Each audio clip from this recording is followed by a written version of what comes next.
Welcome to Entrepreneurship or ENT122. So for today,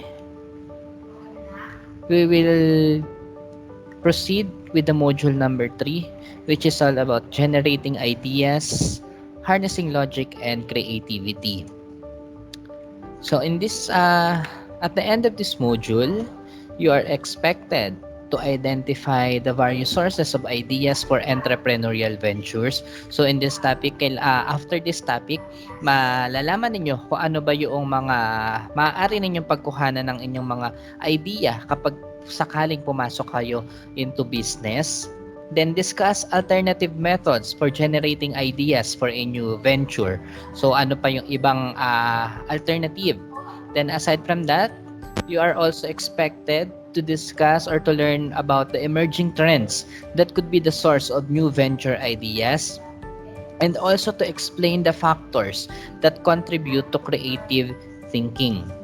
And also, you are also expected to explain the role of creativity in generating new venture ideas and utilize some techniques in creative problem solving. So, yan yung mga dapat na matutunan ninyo after this module. So, here are the sources of ideas for entrepreneurial ventures. So, meron tayo dyang apat. First is from the existing product or services. The other one is from the process, from the person, and from prior employment, and from relations. So, isa-isahin natin yon. So, paano ba nagkakaroon tayo ng idea when we say we generate idea from the existing product or service? So, sabihin natin na gusto ninyong pumasok into business. And then, ang naging idea ninyo is ang naging source ng idea ninyo is yung existing product na. So paano 'yun? Okay, sabihin natin na parang meron kayong kino-consume or meron kayong ginagamit na existing na product na kung saan hindi kayo nasa-satisfy na gusto ninyo may something pa na bago na maidagdag doon sa gamit na yun or sa product na yun or sa service na yun. And then maaaring yun yung dun ka nagkaroon ng idea na gusto mong gumawa ng another business na magpo-provide ng ganung product or service, pero mas gusto mo is yung parang mas angat pa or mas innovated version ng existing product na yun. So yun yung tinatawag natin na from the existing product or services. Okay? O example natin. Kunwari yan, fan ka ng milk tea. Tapos ngayon, ang dami-dami na existing milk tea ngayon, di ba? Parang common na, ganyan-ganyan. Ikaw, gusto mong dagdagan na something yung milk tea, parang gusto mo siyang gawing kakaiba. So ngayon, parang yun yung naging, dun ka nakakuha ng idea sa pagpasok mo into business. Na gusto mo, ay ganitong klase na milk tea gusto ko. Kaya ka nag-start up ng sarili mong business para ma-provide yung ganung product na gusto mong mai-offer din sa market. Next one is from the process. So, maaring nagkaroon ka ng idea or it could be the source of your idea sa pagpasok mo into business. So, papaano nga ba nangyayari yon? So, sabihin natin na example, 'di ba, ang mas nauna in terms of lechon manok is si Andox, 'di ba? So ngayon si Andox, 'di ba, pag nagluluto siya, talagang yung ihaw talaga. 'Di ba? Ginigrill talaga gamit yung uling, ganyan, 'di ba? Then ngayon, lately pumasok si Chooks to Go, 'di ba? Ngayon si Chooks to Go, iba yung process niya sa paggawa niya ng fried chicken, 'di ba? Paano ginagawa, 'di ba? Yung lechon manok ni Chooks to Go, 'di ba, hindi naman siya ginigrill na yung gamit yung uling, 'di ba? Parang meron silang machine. So maaring yun yung naging source of idea nila na kung saan pumasok sila into business sa kung saan iba yung process ng paggawa nila ng product compared doon sa mga nauna na. So yun yung tinatawag natin na from the process as a source of idea for entrepreneurial venture. Next one is from the person and from prior employment. So, unahin natin yung from the person. When we say from the person as a source of idea for entrepreneurial ventures, maaring ito yung sabihin natin na ikaw mismo yung nakaisip ng idea na ikaw pa lang yung naunang nag-offer ng ganong product or kaya ka pumasok sa ganitong industry ng business o kaya ka nag-open ng business kasi ito yung gusto mo talaga. Maaring hobby mo ito, paborito mo tong gawin, ayan, di interesado ka sa ganitong bagay, kaya yun yung in-offer mo na, kaya yun yung naisip mong idea na gagawin mong business. So halimbawa ako, hobby ko or nakasanayan ko na parang travel ako ng travel, ganyan. So, since yun nga yung hobby ko, at may idea na ako sa ganong mga transaction, pumasok ako into business at ginamit ko yung hobby ko na yun, then nagtayo ako, kunwari na sabihin natin, nagtayo ako ng sarili kong travel agency, ganyan. Okay? So, yung naging source of idea ko sa akin mismo, na kung saan gusto ko at alam ko yung gagawin ko dahil yun yung hobby ko, interesado ako sa ganung bagay. So, yun yung tinatag natin na source of idea from the person. And the other one is from prior employment. So when we say prior employment naman, kaya ka pumasok into business dahil daw ay yung ino-offer mo na product or service, maaaring ginagawa mo na sa trabaho mo dati. So sabihin natin na isa kang chef or isa kang cook sa isang restaurant. Ngayon, nagtayo ka ng sarili mong business, sabihin natin nagtayo ka ng sarili mong karinderya. Yan. Bakit? Or kaya ka nagtayo nun? Kasi nga may skill ka na galing doon sa work mo before or sa employment mo before. So, yun yung source of idea from prior employment. And lastly is yung from relations. So when we say from relations naman, ito yung mga nagkakaroon sila ng sarili nilang negosyo dahil sa mga kamag-anak or maaaring namana sa mga kanununuan or sa mga magulang. Or maaaring yung pamilya ninyo is talagang na sa business na kung saan bata ka pa lang, tinitrain ka na agad na mag-manage na isang business and later on, pinasa sa'yo yung business. Okay? So, yung tinatawag natin na source of idea for entrepreneurial ventures from relations. Okay? So, ayan po ha, tandaan po ninyo yung sources of ideas for entrepreneurial ventures. So, next naman is yung methods for generating or testing new ideas. So, kung kanina yung mga sources of ideas, ito naman, yung different methods kung paano nga ba tayo makaka-generate or makakapag-test ng new ideas. First is generating business ideas through logical thinking. Okay? So, yan yung una. So, generating business ideas through logical thinking. So, let us define first what is logical thinking daw muna. So it refers to the systematic and rational way of providing an answer to a question. It is systematic since it follows steps in responding to an inquiry. It is rational because it adheres to the rules of logic in connecting the relationships of variables and making conclusions. In short, when we say logical thinking, meron kang systematic process na sinusundan. Okay? Kumbaga, sabihin natin magtatayo ka ng sarili mong negosyo. Okay? Then ngayon, gumawa ka muna ng feasibility studies mo bago ka mag-put up ng sarili mong business. Yun yung tinatawag natin na logical thinking na kung saan may proseso, may sistema kang sinusunod kapag nag-put up ka ng sarili mong negosyo. Okay? Or lang kung ano man yung idea muna na gusto mong gawin as your business. Okay? Yun yung tinatawag natin na logical thinking. Then, let us also define first, ano ba muna itong statistical analysis? Sabi dyan, it refers to a systematic analysis of data generated from a survey of individuals. So, from the term itself, statistical analysis. So, may data ka na nag-gather, sabihin natin, nag-survey ka muna, ayan, and then you tallied all the data na nakuha mo from the survey, okay, and then you make an analysis from that. So, yun yung tinatawag natin na statistical analysis. So, now, ano-ano na nga ba itong mga different methods na pwede nating magamit under generating business ideas through logical thinking? So we have the market analysis, the SWOT analysis, and then the Delphi technique. So for the market analysis, ayan, knowing the various factors that affect the demand for a particular product or service. Ayan, kung natatandaan ninyo on our marketing subject previously, di ba? Ano ba tong tinatawag natin na market analysis? So nandiyan yung mga ginawa ninyo na micro-environmental analysis, yung 'di ba meron tayong anim na factor under micro-environment, then we also have 6 factors under the macro-environment, yan 'di ba? And also yung pag-gather natin ng information about our market.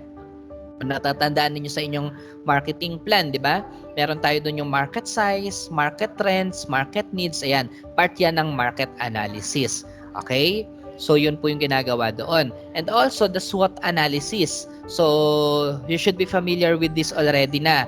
'Di ba? Kasi na-discuss na natin to previously on our marketing subject. So, it is the strengths, weaknesses, opportunities, and threats. Okay?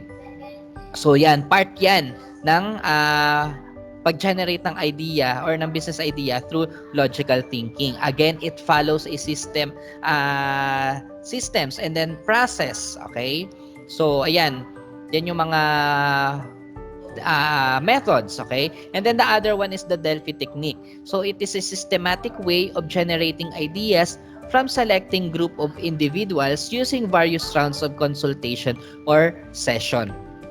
So, ito naman sa Delphi technique, kung natatandaan ninyo sa ating marketing subject previously, meron doon na yung sa marketing research na process, kung natatandaan pa ninyo, merong isang process doon sa marketing research na kung saan yung pag-gather naman natin ng information.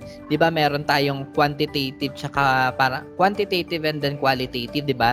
Yung quantitative, ito yung pag-gather natin ng mga data from the consumers or from the market or from the possible na target market, and the other one is yung sa qualitative naman, parang meron tayong focus group na tinatawag. So parang ganun tong Delphi technique na kung saan from that focus group or from that group nagkakaroon ng consultation, okay, in regards with your idea for the business, okay, sa pag-generate ng idea. Okay? So yan po. Kung napapansin ninyo, under the itong mga methods na ito under logical thinking, merong process na sinusunod. Okay? Yun nga sinasabi natin na systematic and rational way of providing answer to a question. Okay?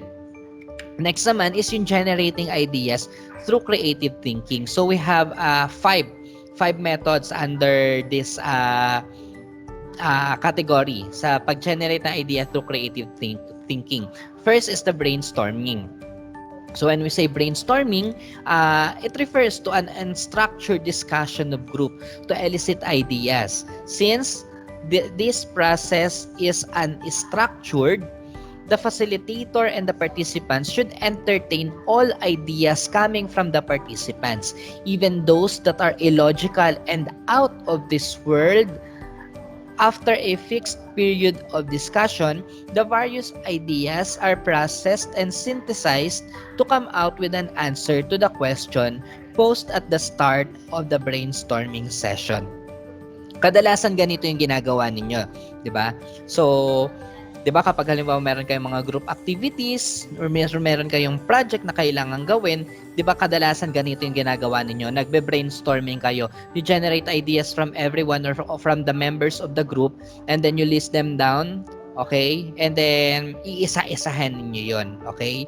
So, ayun yung tinatawag natin na brainstorming. So, basically, I assume na ano na kayo dyan, familiar na kayo with what we say brainstorming, kasi madalas nyo naman yung ginagawa, di ba? Every time that you will have your group activities. Okay? So, yun po yung tinatawag natin na brainstorming. Then, next one is problem inventory analysis. This is like brainstorming. It uses the group discussion method to elicit ideas from participants. It is different from the usual brainstorming because it is directed to identifying all possible problems encountered with a specific product or service. After identifying all the possible problems and issues with the product or service, the participants are tasked to give alternative solutions to the problems. So in this method naman daw, sa problem inventory analysis, ayan, para lang din daw siyang brainstorming. Ang pinagkaiba lang, ayan, from the term itself, problem inventory analysis.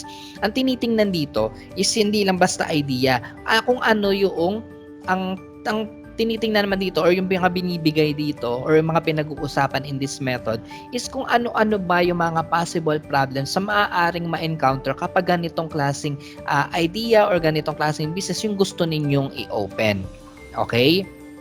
So, kaya nga problem inventory, nililist down lahat ng mga problems sa maaaring ma-encounter. And aside from listing down all the problems that you may encounter with that type or business or with that idea na gusto ninyong gawin, you are also tasked to give alternative solutions. Kung ano yung mga naiisip ninyo na maaaring maging solution with that type of problem na maaari ninyong ma-encounter. Okay?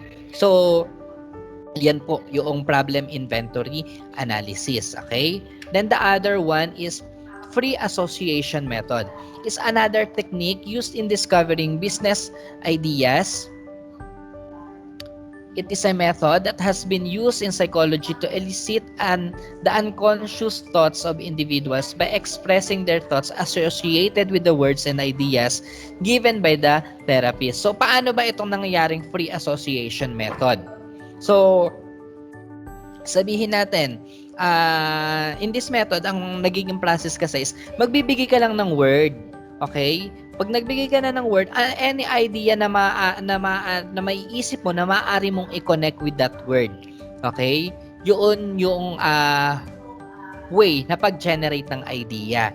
Okay? So, sabihin natin, yan, kayo gusto ninyo put up ng sarili ninyong business and nandito kayo sa process sa pag-generate ng idea at ang gamit nga ninyong method is yung creative thinking. Tapos pinili ninyo itong free association method na kung saan magbibigay lang kayo ng word. Okay? Bago on the start, okay? Pagbibigay ng word and then anyone from the group or any member of the group maaari magbigay ng words na connected or na related doon sa word na binigay. Okay? And then, makakapag-come up na kayo with an idea from that. Okay? So, yan po yung tinatawag natin na free association method. Kaya nga siya free association method kasi you will associate different words, different ideas from the given word na binigay bago mag-start. Okay? So, yan po yung free association method.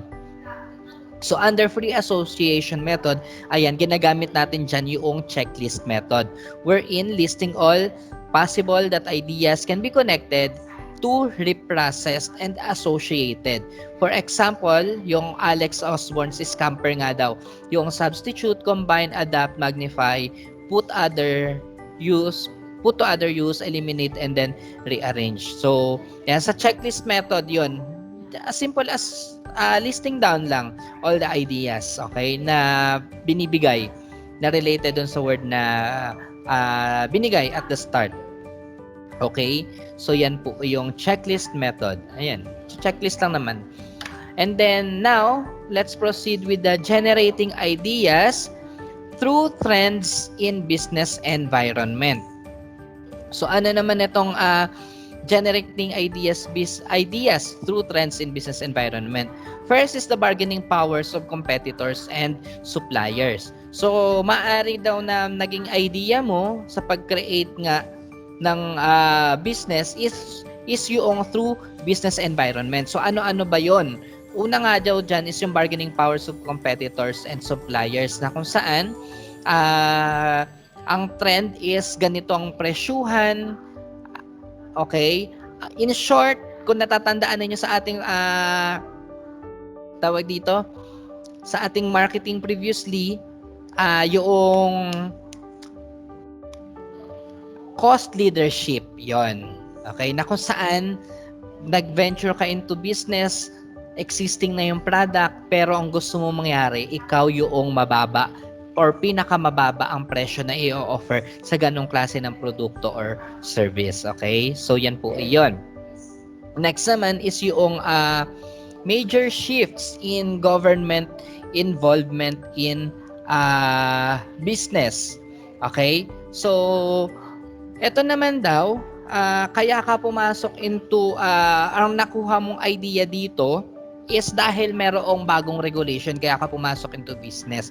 So, sabihin natin na, di ba nga nagkaroon ng parang ordinance or sabihin natin dito sa QC, merong city ordinance sa kung saan nire-regulate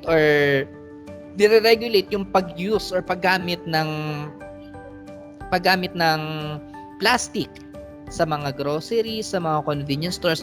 Then ngayon, since tataas nga ang demand ng mga paper bags, okay, so kaya ka pumasok into business or maaaring yun yung nakakita mong idea na po pwede mong pagkakitaan sa pag-put up mo ng sarili mong business, yung paggawa ng paper bag. Kasi nga, nagkaroon ng major shifts in government involvement in business. Okay? Next naman, sa socio-demographic changes and then technological developments, ayan, ito naman sa socio-demographic changes, so sabihin na lang natin na dumadami yung sa industry kunwari ng mga condominium or mga gumagawa ng bahay na kung saan or mga ano tawag doon, realty, mga ganon, yung mga properties, okay, kung saan kailangan nilang makapag-purchase ng mga gamit na ipoprovide doon, lalo na kung kailangan na yung mga bahay parang complete set na ganon. So ngayon, it will create business sa mga maliliit na mga producers, okay, na gumawa ng ganong klase ng product kasi kailangan. Okay? Para nagkaroon ng demand for that type of product. Kaya nagkaroon ng business opportunity. Okay? And ganun din sa technological developments. Okay? Once sa tumataas yung demand ng isang product, lalo na in terms of technology, ayan, business opportunity yun for everyone na mag-create din ng ganong product. Lalo na kung halimbawang iisa lang yung supplier ng ganong product. Okay? So, business opportunity yun for others. Okay? So now, let's proceed with the creativity as a new way of looking at things. So, creativity can be described as the capacity of individuals to originate new ideas from ideas the individuals has been previously exposed.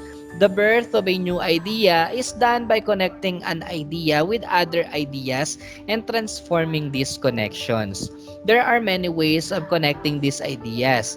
It can be done by comparing them, linking them, looking at similarities and differences, and looking for trends. So one good example of creativity is yung pag-innovate lang, as simple as innovation of an existing product, creativity na iyon.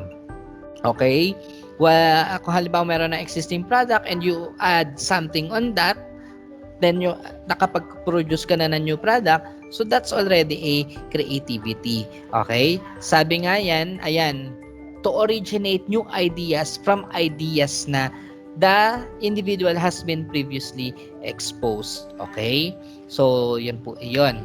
Now, we have different factors that influence creativity. First is the problem-solving factors. An individual who is not satisfied with existing products and services may think of creative ideas to improve them or simply differentiate these products and services. So, sabihin na lang natin na, ayan, hindi ka satisfied, okay, sa naging yun na existing product. Okay, gaya nga ng sinasabi ko kanina na maaring hindi ka nga satisfied sa ganung product, gusto mong magkaroon pa ng additional add-ons yan, ganyan. Okay? So, yun yung tinatawag natin na dahil doon, yun, nagiging creative ka with that, okay? Kung natatandaan ninyo sa inyong marketing din previously, okay, di ba? Nagkaroon kayo sa akin ng tawag dito, ng isang group activity. Okay? Na not sure kung developing marketing mix ba iyon. Okay? Na kung saan parang tinanong ko kayo, pinagawa ko sa inyo na kung ano yung gusto ninyong baguhin with that, 'di ba? Kung natatandaan ninyo, 'di ba? Kung sino nga ito, may isang grupo sa inyo na nakapag-present before na yung AirPods. Okay? Then you generate, tawag dito, you innovate that. Okay? So yun. Parang you're not satisfied with an existing product or service na kung saan in-innovate nyo siya. So with that, lumabas doon yung inyong creativity. So ito nga yon, yung problem solving factors, 'di ba? Affect yon, naka-influence yon for you to be creative. Okay? Then next one is motivational factors. A highly motivated individuals are willing to do something to address the dissatisfaction they plan, and more importantly is willing to take the risk. So para din tong problem, ano yan yung kanina? Problem solving factors. Okay? Bakit? Paano? So maaring yun yung motivation mo for you to be creative. Okay?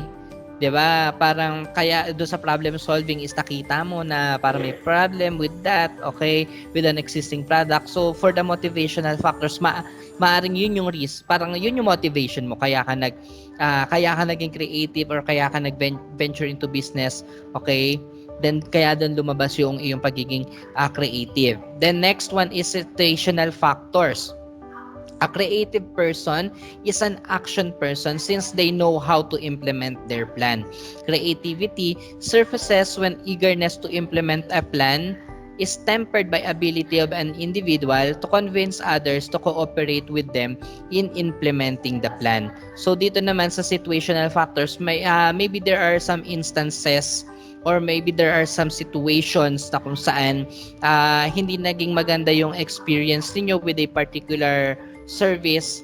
So with that, maaaring nakapag-generate ka na idea or naging creative ka to find solutions or to find another way, okay, in that situation na medyo hindi naging maganda. Okay? Then next one is the organizational factors.